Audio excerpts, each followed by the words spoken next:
self-reliant using the resources in the country and avoid borrowing. We have so many odious debts in our Kenyan economy books. We need to be informed how many debts we have, the magnitude of the debt. Sometimes we are not sure. We need to be made aware because we are the people to pay those debts, the taxpayers, through our own resources.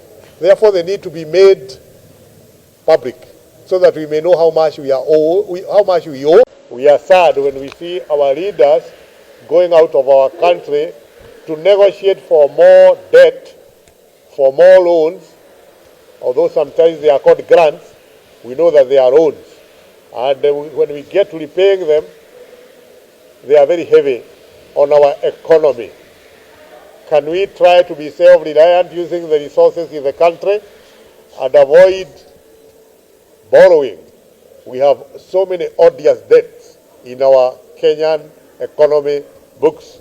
We need to be informed how many debts we have, the magnitude of the debt. Sometimes we are not sure. We need to be made aware because we are the people to pay those debts, the taxpayers, through our own resources.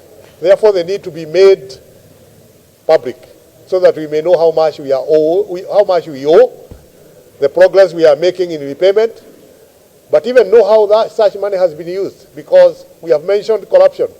Could it be that some of the money we borrowed was misused, was misappropriated?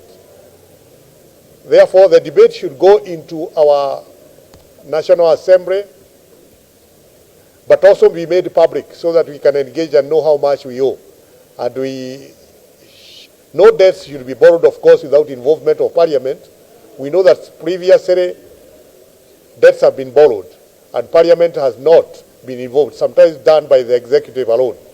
Because these debts belong to Kenyans and Parliament is where Kenyans are represented, those debts ought to be discussed there.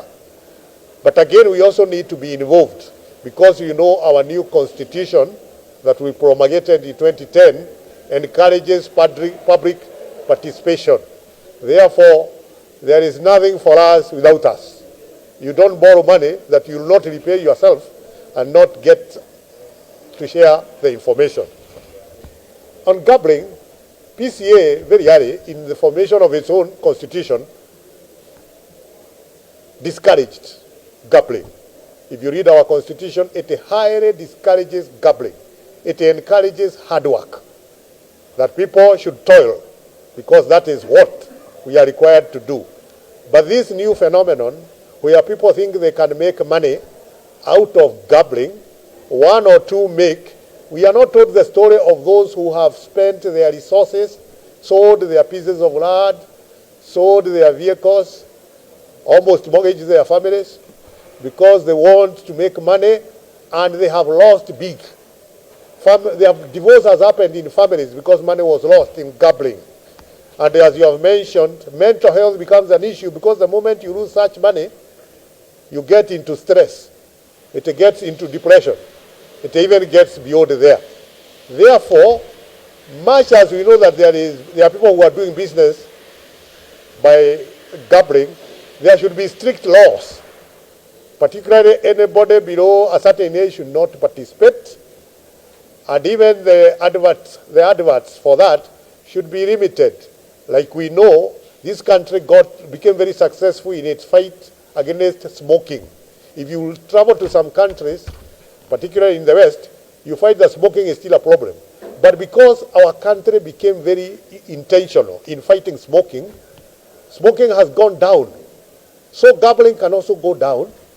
I know those who are in that business may not like this. But I'm not saying anything new that PCEA has not said before. We discourage it because it's causing a lot of suffering to our people.